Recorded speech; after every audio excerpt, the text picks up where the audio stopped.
But without further ado, let's go ahead and get started. If you're just joining, we're going to be making a synthesizer, and this is the first stream of that series. This is sort of like part 0. So this segment's just going to be blinking an LED on a microcontroller basically, but it will be the same microcontroller that we're going to be using to actually make the synthesizer itself. So yeah, let's get started. Whoops. Let me fix this thing here. I hate when Windows gets messed up. Not Windows, but just Windows, if that makes sense. All right. So let's switch over here. We're going to be using Code Composer Studio.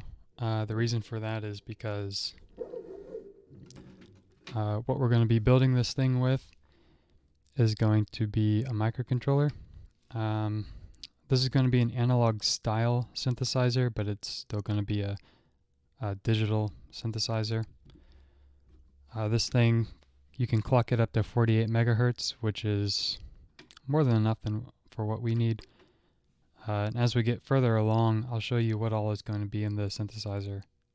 Actually, wait, I can show you that right now, and just explain what's going to be in this thing.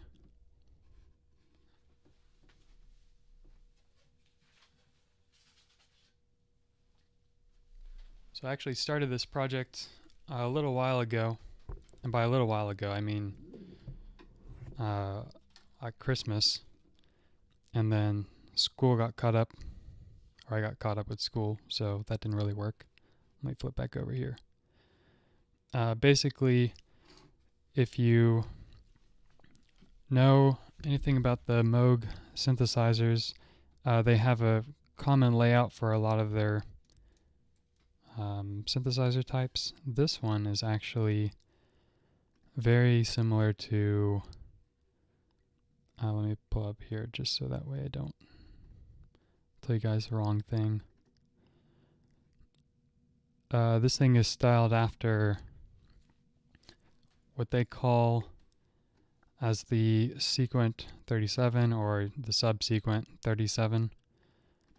Basically its layout is in a general way, you have something called modifiers, which will be located here in these rows.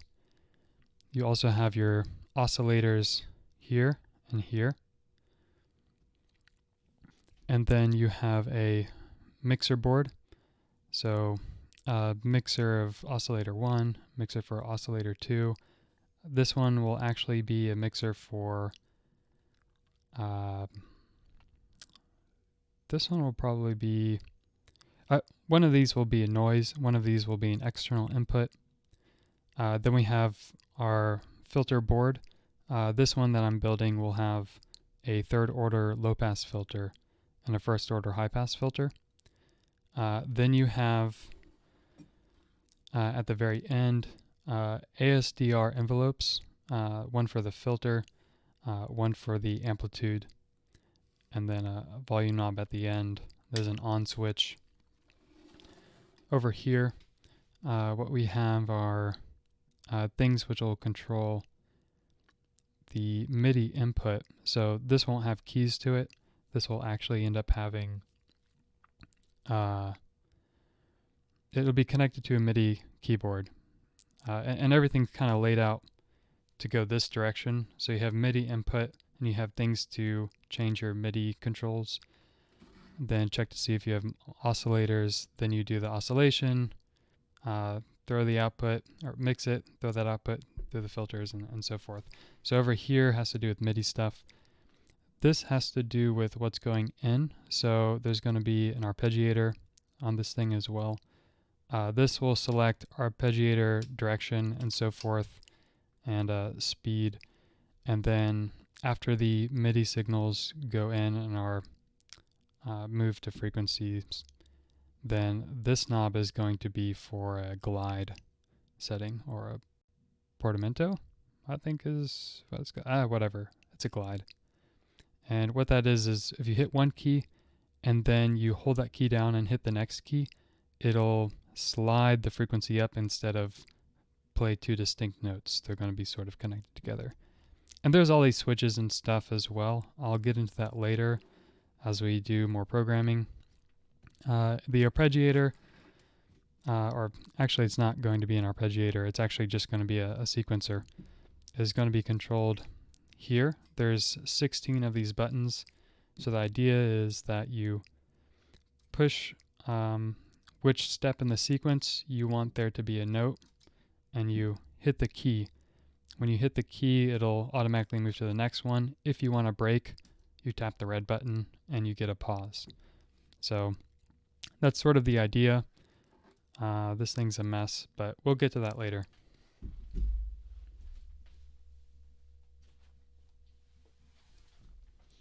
Anyways, back to what this is actually going to be. For now anyways, this specific stream. So like I said before, the microcontroller we're using is Texas Instruments MSP432 based launchpad. The MSP432 is a 32-bit controller, microcontroller. It runs at 48 megahertz. The Launchpad series are really, really nice because they also include an onboard debugger.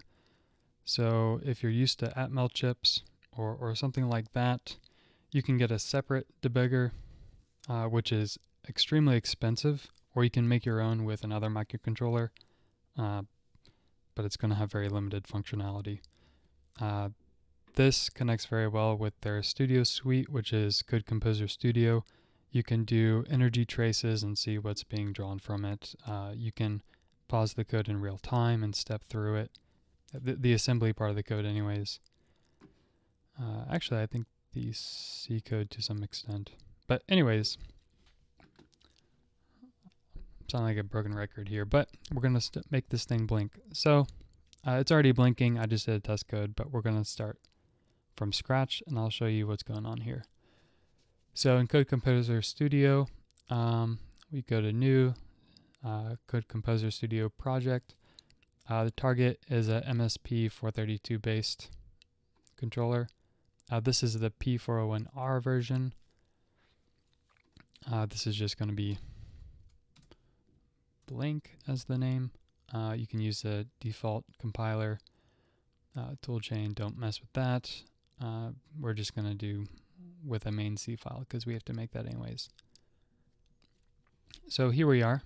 Oh, you know what? I didn't even switch over. I'm very sorry about that.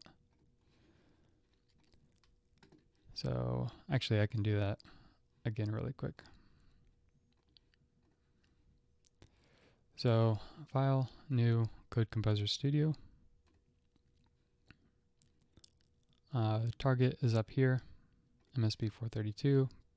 We're using P401R. Project name is blank, blah, blah, blah. Empty folder with C, finish. So we end up here with this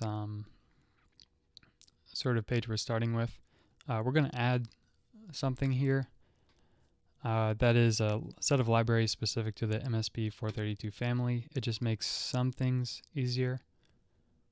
But in general, almost all microcontrollers include some sort of library that makes things easier. So we're not going to do everything from scratch. We can go to here, System Explorer. This is where a file lies. Texas Instruments names their suite or their collection of tools driver lib, so we'll just copy that over. And you can see now that's shown up over here. We'll go ahead and get rid of that.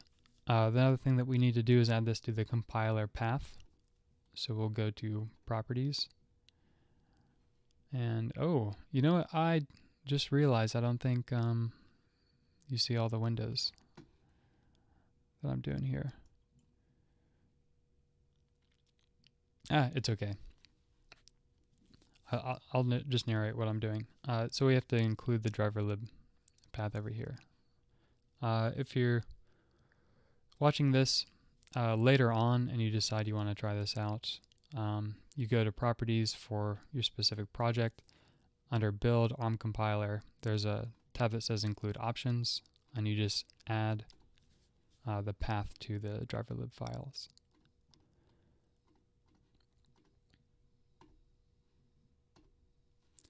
Alright, so I've just added it. So now if I compile this thing, we shouldn't get any red here. So let's build it.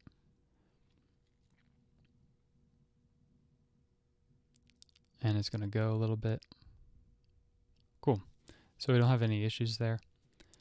What we do need to do, though, to make sure that we're going to use it, or that we can use it, is we have to include the driver lib files. So this is written in C. So you do hashtag include hashtag. It's not a hashtag, it's a pound. I'm sorry.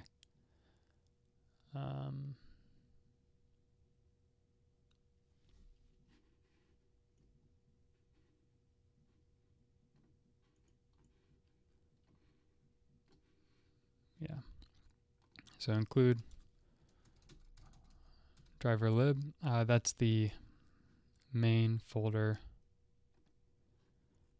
in here, right there. Driver lib. So we've got that. Oh, .h. And then, so let's get started making this thing blink. The default here, we have our watchdog timer stopped. If you don't specify, so if clock isn't specified, it defaults to 3 megahertz. So we're going to use that later on when we time our blinking. I'm also going to start adding in the timer stuff. So the MSP432 has 2 different timers, or 2 different styles of timers. One is called timer A. It's a 16-bit timer, and it's got a couple of different options on how you can trigger things. And then there is timer 32, which is a 32-bit timer. We're just going to use timer A. That's pretty easy to use. So in order to do that, we need to define first the sort of structure. So constant timer A out mode config. I'm choosing this because this is also one of the default. Oh yeah, man. You can chat in either Twitch or Mixer. I should be able to see them both. But anyways, we'll see. You can chat wherever you want. Actually, chat in both, so that way I can just make sure that it works, because this is sort of a test.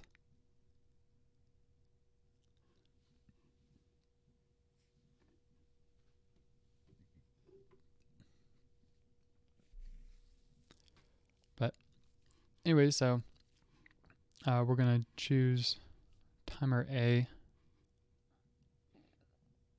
and do timer A up mode config. I'm choosing this because the driver lib files allow you to create timers without having to specify too many things. This is just one of the default names. You can go in and rename it if you want, but sticking with default's fine. So we're going to do that. It's actually going to be named upconfig _0. It's going to equal a whole mess. So timer A, whoops.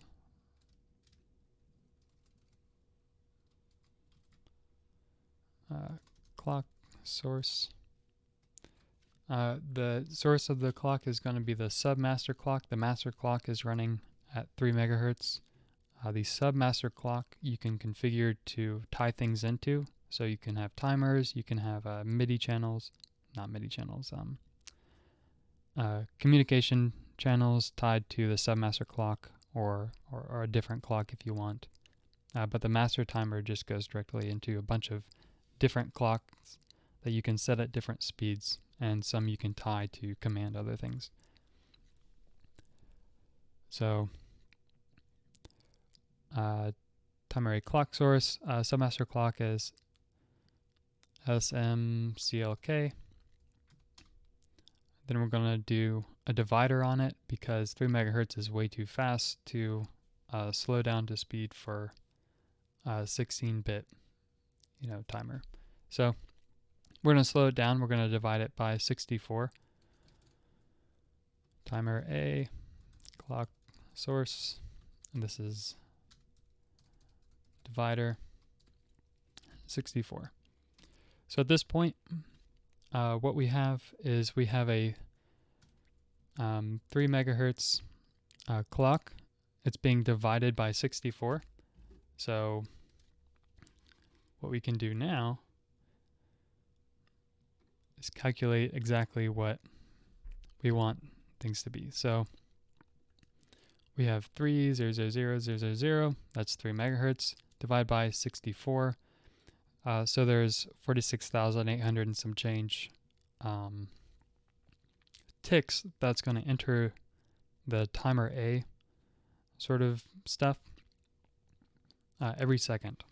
So this next line, whoops, let's put commas here. This next line, if I put 46,875, then basically what we have is a situation where the clock sees 46,875 ticks a second, and we're going to tell it to do something here when it hits 46,875. If we divide this in half, then it'll do something at 23,000 something. Whoops.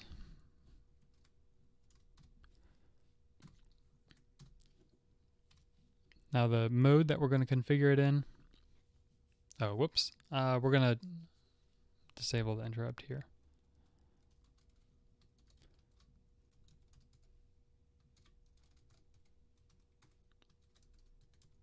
And if you don't know what an interrupt is, I can explain that in a little bit. ACCIE CCR 0 interrupt. We're going to re-enable it.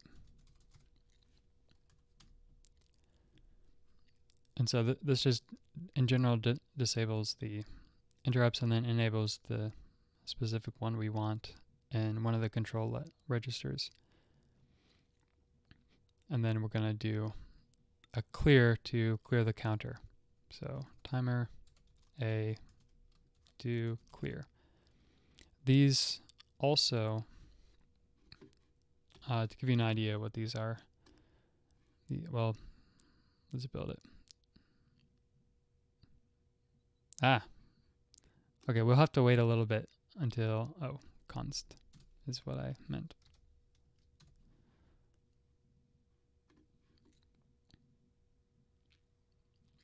There we go. So this is what the driver lib files allow you to do, by the way, is you can define things like this, timer A do clear. That's defined here.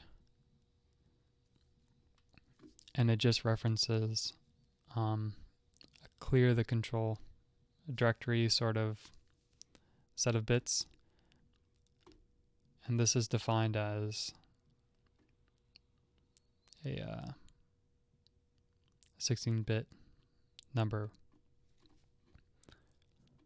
And so instead of typing all that in or memorizing the numbers, you can just do this. Anyways, let's continue. So we've defined our structure for this. At this point, we need to initialize it. The code's going to run here, stop the watchdog. It's not going to see anything for the clock, so it's going to stay at 3 megahertz. And then we're going to kind of generally initialize the timer. And in C, you... Oh, right, it does work. No, this is the same controller that I've been using. Actually, I have 6 different... Yeah, I have 6 different... No. Yeah, technically 6 microcontrollers. 3 of them are Texas Instruments. The other 2 are from Atmel. And then I have 2 more general Linux... No, I have 3 Linux boards. I don't know how many I have. I have a bunch of boards. But this is the one that I was using before.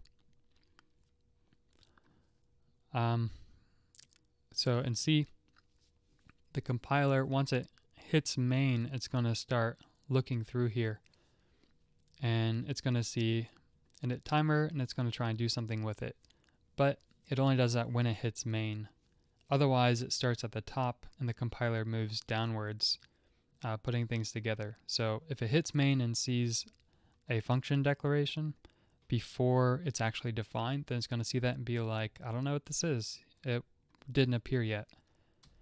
So what you can do is you can either define it up here.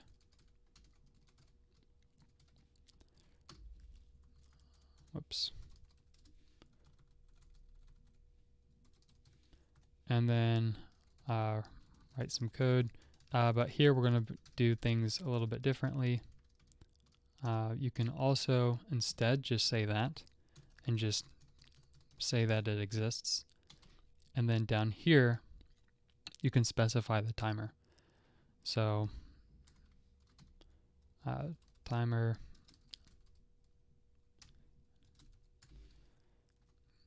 and so you can just define everything below here.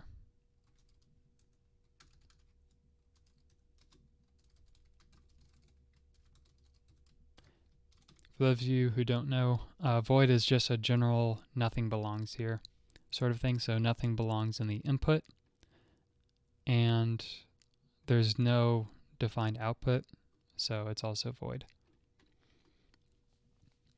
And so we'll go ahead and initialize this stuff. We can do that by using the driver lib libraries. Actually, I'll copy and paste this over. First thing is this thing. This configures the timer in up mode, hence configure up mode. What up mode does is it's a specific mode outlined in the technical documentation, which means that the timer begins at 0 and counts upwards. When it hits the number you defined, that's this number here, once it hits that number, then it does whatever you told the timer to do. In this case, the timer is going to trigger an interrupt, which we'll get to later. Once it hits this number in up mode, it's going to reset back at 0. There's a bunch of different modes. You can get it bouncing between 0 and 46875. You can put multiple values and have it do different things when it hits different values. But in this case, we're starting at 0, going up to whatever this value is every tick, and then it just resets back to 0 and counts up again. All right, then we need to enable the interrupt here. This is different from doing it here. This just allows, I guess, the timer to use an interrupt. This actually tells the interrupt table on the microcontroller, hey, we hit an interrupt, what is it? And then it'll find this and actually trigger that interrupt. And then we're going to add one more thing here.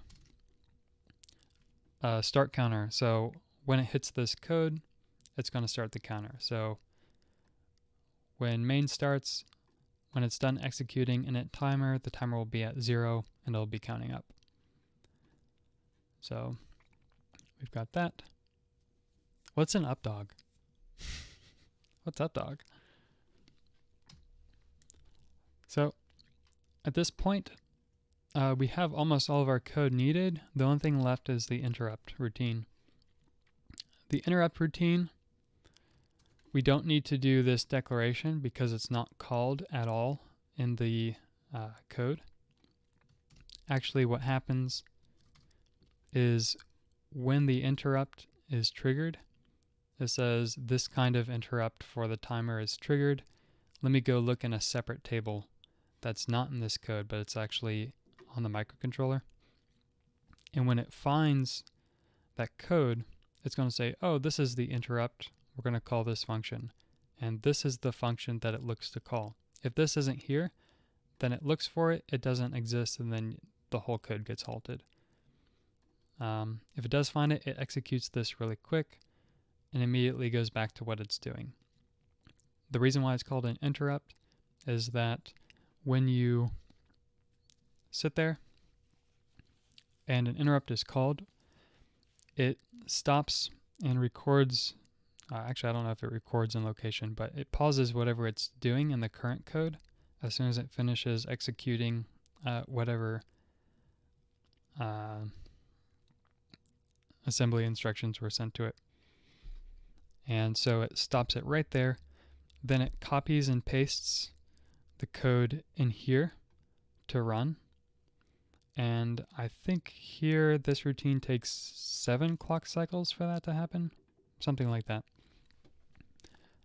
Then when that code is done executing, it goes back to wherever it stopped in the main code and continues on. So if you put a ton of stuff in here, then it stops the main program for a long time. If you just put a quick thing in here, you probably won't even notice it. So we go into this timer routine. What we're going to do is we're going to clear the timer interrupt flag. So the timer interrupt flag is what says, hey, stop the code, interrupts called for. So timer a not, and I'm going to change up the syntax here a little bit and go lower level.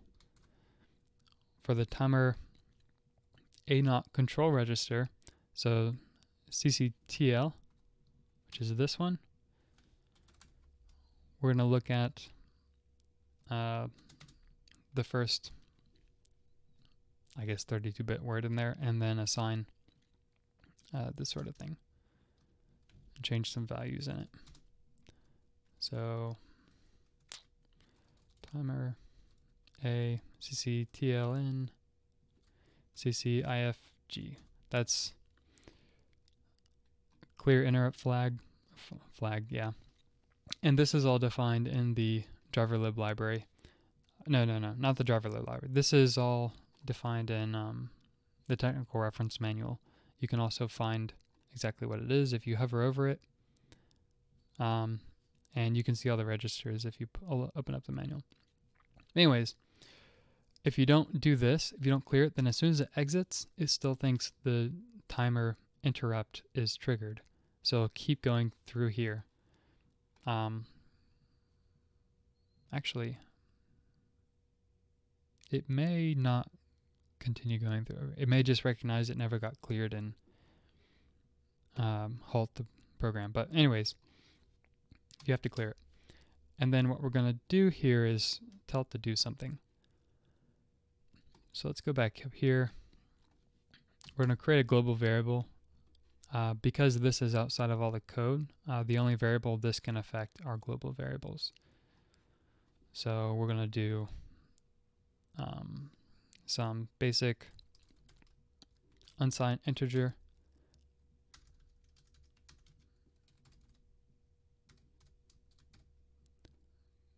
There we go. uint.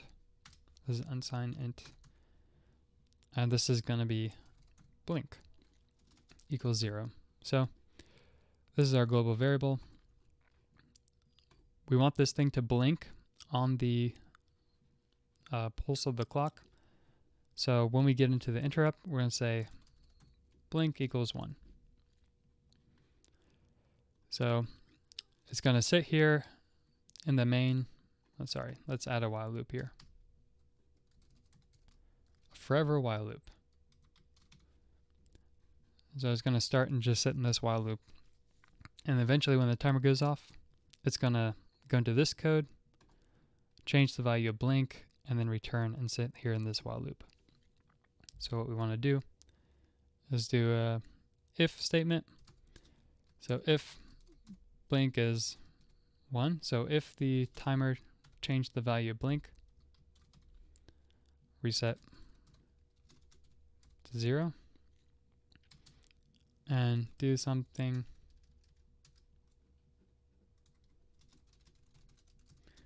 on timer pulse.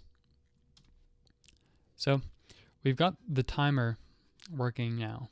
This is all we need. We've defined all the parameters of the timer, its mode, we've started it, enabled the interrupt, and so when the timer hits the interrupt, it's going to change blink to 1. And when blink becomes 1, we're going to enter in this if loop, and we're going to do something, and then when it exits out, blink's going to stay 0 until the timer triggers it again. Now, if you're going to do production code, you wouldn't sit here and let it run like this because, well, you're just wasting energy at this point on the clock and on executing code. And so you would do a sleep command that just basically puts the thing in the dormant state, and then in the dormant state, it's not really doing anything. It's just waiting for interrupts. And then when the interrupt triggers and it changes something, then all of a sudden it comes out of sleep until it hits that sleep statement again. But we're not going to care about that. So here we are doing something on the timer pulse. We want to blink a light. So let's make another statement to enable the light. So we're going to do init GPIO because the light is actually tied to a GPIO pin. And we're going to call it after timer.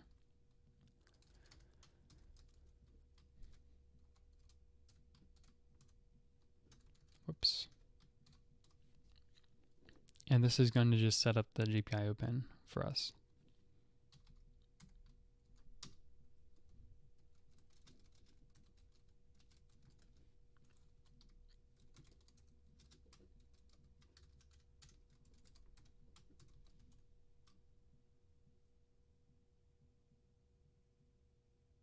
Oh, really?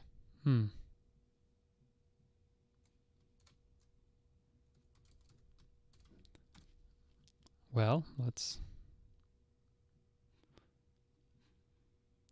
Oh, it does have me playing Mega Man.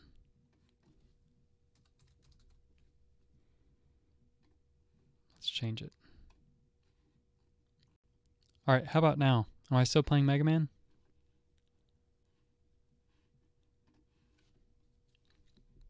And I'll continue here.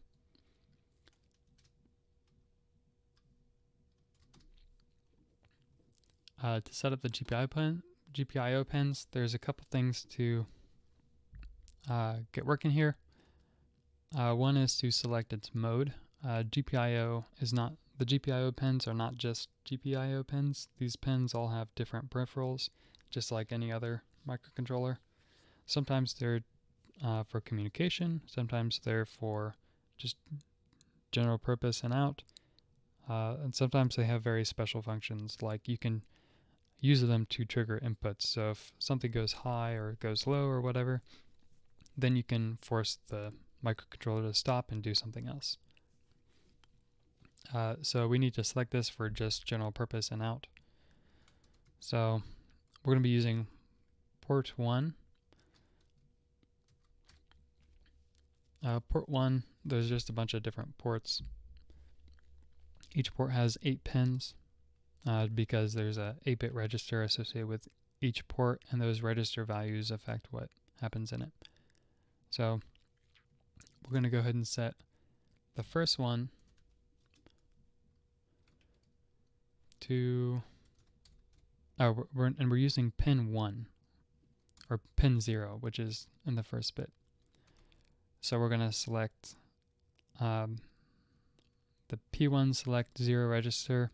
The first pin is going to be 0, and then there's a select 2 register, or select 1 register.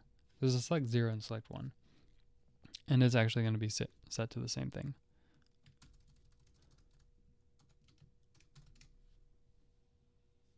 Ah, nice. All right, so now we've got it configured as being a general purpose in-out. Now we need to set it up to be an out port because we're going to use it to power an LED or not, which means it has to output voltage. So specify the direction, P1 DIR, and we're going to label it as high, or set it as high.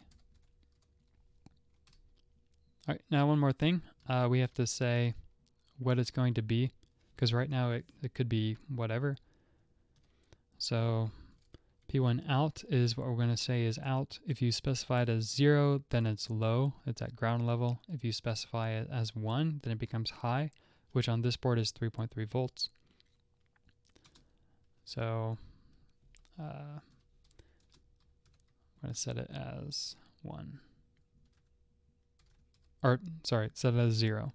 So now the output is configured. When it goes through this code, it's going to set it as a GPIO pin in output mode, and then it's going to set it to ground level.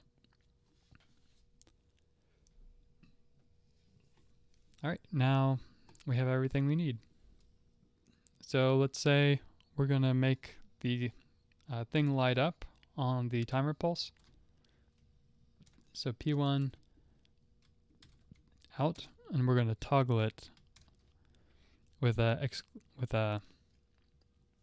exclusive OR. I think this is.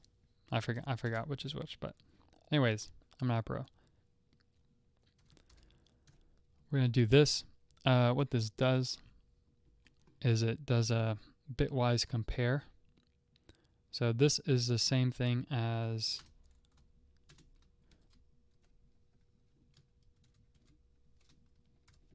this.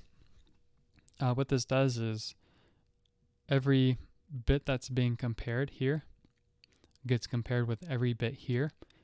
If they're different, it becomes a 1. If it's not different, then it becomes a 0. So that, well, is that what I'm doing?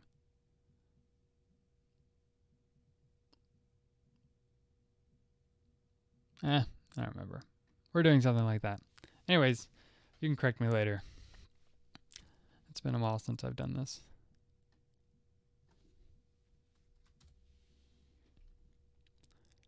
But anyways, we're going to toggle this thing. So if a 1 is already in its place, if it's already high, then it gets compared with this 1. They're the same, so it becomes a 0. And if the thing's a 0 and this is a 1, they're different, so it becomes a 1. And it just flip-flops 1, 0, 1, 0, 1, 0 every clock cycle. And so this should be everything. We're going to go into main, initialize the timer, set up the GPIO pins. It's going to sit here and run until the timer triggers the interrupt. The interrupt is going to be cleared and set blink to 1. When blink is 1, it can finally enter this, resets blink to 0, and toggles the output. When the output's toggled, then it goes back. Blink was set to 0, so now it never enters this again until the interrupt gets triggered. So every timer pulse, we should be moving the output on pin 1 up and down, up and down, up and down. So because we have this set to happen every second, the light will blink every 2 seconds, because each second would be 1 second turning it on, then 1 second turning it off. So 2 seconds to go through the cycle. So we'll go ahead and build this, make sure there's no issues. And cool. And then we'll go ahead and hook up the debugger, which uploads the code to the board. This light turns black if you can't see it. Let me move something out of the way. And all I have to do now is select run. This chat window is stupid. OBS chat windows are really stupid.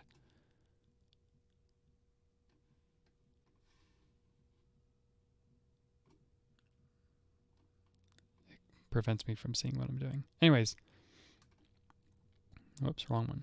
So all I have to do is hit start to run the code. You can see that it's ready. Green light has power. Red light means it's sitting there with code running on it and it's connected to the debugger.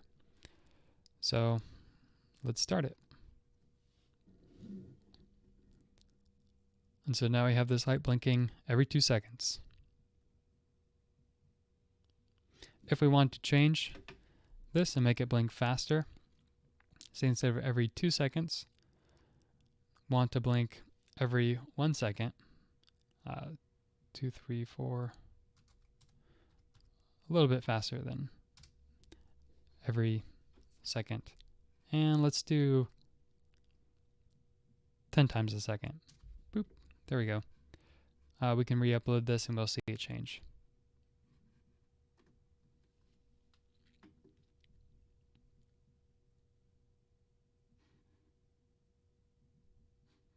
All right, hit start here. And so now it's blinking 10 times a second. Awesome, right? Now, why is this important? Why did I take you through a blinking thing for a synthesizer? Well, right? Even faster. The reason why this is important is because we're not telling this thing to blink a light. We're telling this thing to output of high voltage on one of the pins. And that's going to be used to output things to our digital to analog converter, which will be what actually generates or converts our digital signals from here to an actual sound output. And, you know, I wonder if I should go ahead and start that.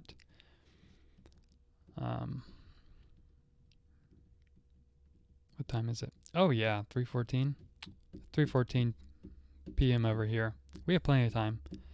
So, yeah, let's go ahead and make a digital to analog converter, and we'll use this same code to output sound.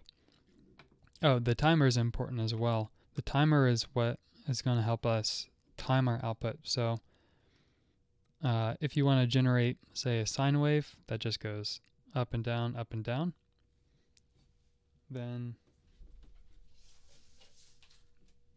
actually, I don't know if you can see this. Let's see.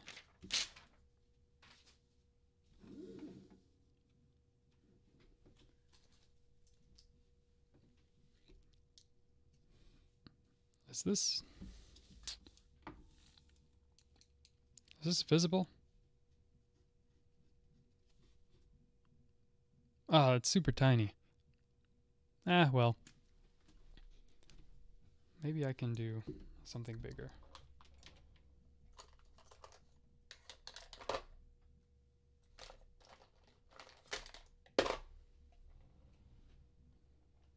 Do I have ink in this? It's barely. Let me get something a little bit bigger. Sorry about the pause.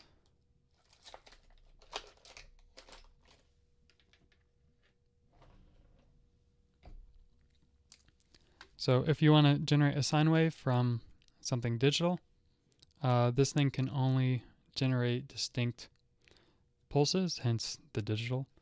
So if you want to generate some sine wave like that, what you have to do is send out this value. And then after a short time, send out the next value. Then the next value. Then the next value. Then the next value.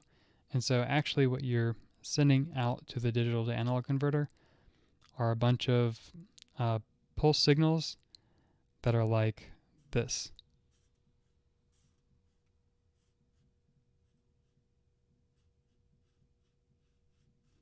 And blah, blah, blah. And you specify each step and hold it for a little bit. And the more steps you have, the smoother it looks.